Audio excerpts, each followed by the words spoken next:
ಆರೋಪಿ ಮೆಹುಲ್ ಚೋಕ್ಸಿ ವಿಚಾರದಲ್ಲಿ ಭಾರತಕ್ಕೆ ಯಶಸ್ಸು ಸಿಕ್ಕಿದೆ. ಚೋಕ್ಸಿ ಭಾರತಕ್ಕೆ ಹಸ್ತಾಂತರಿಸಲು ಬೆಲ್ಜಿಯಂ ಕೋರ್ಟ್ ಆದೇಶವನ್ನು ಹೊರಡಿಸಿದೆ. ಪಂಜಾಬ್ ನ್ಯಾಷನಲ್ ಬ್ಯಾಂಕ್ಗೆ ವಂಚಿಸಿ ಭಾರತವನ್ನು ತೊರೆದಿದ್ದ ಇವನು ವಂಚಕ ಚೋಕ್ಸಿ 8 ವರ್ಷಗಳ ಬಳಿಕ ಭಾರತಕ್ಕೆ ಬರ್ತಾ ಇದ್ದಾನೆ ಮೆಹುಲ್ ಚೋಕ್ಸಿ. ಈಗಾಗಲೇ ಬೆಲ್ಜಿಯಂ ಅಧಿಕಾರಿಗಳ ಬಂಧನದಲ್ಲಿ ಚೋಕ್ಸಿ ಇದ್ದಾನೆ.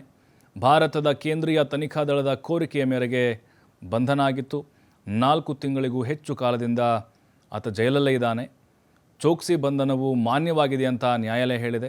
ಜಾಮೀನು ಅರ್ಜಿಯನ್ನು ಬೆಲ್ಜಿಯಂನ ವಿವಿಧ ಕೋರ್ಟ್ಗಳು ತಿರಸ್ಕರಿಸಿತು. ಪಂಜಾಬ್ ನ್ಯಾಷನಲ್ ಬ್ಯಾಂಕ್ಗೆ 13,000 ಕೋಟಿ ವಂಚನೆ ಮಾಡಿದ್ದಾನೆ ಈ ಉದ್ಯಮಿ ಚೋಕ್ಸಿ.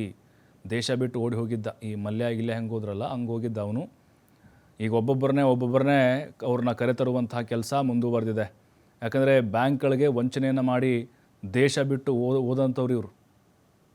ಹಾಗಾಗಿಯೇ ಈ ವಂಚಕರ ವಿರುದ್ಧ ಕಾನೂನಾತ್ಮಕವಾಗಿ ಭಾರತವು ಕೂಡ ಸಮರವನ್ನು ಸಾರಿತ್ತು. ಆದರೆ ಕೆಲವು ತೊಡಕುಗಳಿಂದಾಗಿ ಸಾಧ್ಯ ಆಗ್ತಾ ಇರಲಿಲ್ಲ. ಯಾಕಂದರೆ ಬೇರೆ ದೇಶಗಳ ಕಾನೂನುಗಳು ಬೇರೆ ಇರ್ತವೆ. ಇವರು ಅಲ್ಲಿ ಅರ್ಜಿ ಹಾಕ್ತಾ ಇದ್ದರು, ಪಾರಾಗ್ತಾ ಇದ್ರು, ಅಲ್ಲಿನ ಪೌರತ್ವ ಪಡಿತಾ ಇದ್ರು. ಹೋಗಿ ಇವರು ಮೊದಲೇ ಪ್ಲ್ಯಾನ್ ಮಾಡಿಕೊಂಡು ವಿಜಯ್ ಮಲ್ಯಂದು ಹಂಗಾಯಿತು ಲಂಡನ್ದು. ಬಟ್ ಈಗ ಒಂದು ಹಂತಕ್ಕೆ ಬಂದಿದೆ. ಮೆಹುಲ್ ಚೋಕ್ಸಿ ಆದಷ್ಟು ಬೇಗ ಭಾರತಕ್ಕೆ ಹಸ್ತಾಂತರ ಆಗುವಂಥ ಸಾಧ್ಯತೆಗಳು ಕಂಡು ಬರ್ತಾ ಇದೆ. ಬೆಲ್ಜಿಯಂ ಕೋರ್ಟ್ ಈಗ ಈ ಒಂದು ಆದೇಶವನ್ನು ಹೊರಡಿಸಿದೆ. ಆದರೆ ಈ ಚೋಕ್ಸಿ ಮತ್ತೆ ಇದರ ವಿರುದ್ಧವಾಗಿ ಕಾನೂನು ಹೋರಾಟಕ್ಕೆ ಮುಂದಾಗಿದ್ದಾನಂತೆ.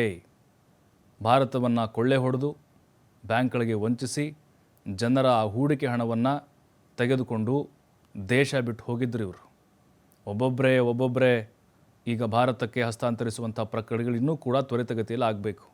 ವಿಜಯ್ ಮಲ್ಯ, ಚೋಕ್ಸಿ, ಅದರ ಜೊತೆಗೆ ವಜ್ರದ ವ್ಯಾಪಾರಿ ಇನ್ನೊಬ್ಬ ಇದ್ದಾನೆ, ಲಲಿತ್ ಮೋದಿ ಇದ್ದಾರೆ, ನೀರವ್ ಮೋದಿ, ಇವರೆಲ್ಲರನ್ನೂ ಕೂಡ ಆದಷ್ಟು ಬೇಗ ಹಸ್ತಾಂತರ ಮಾಡಬೇಕಾಗಿದೆ.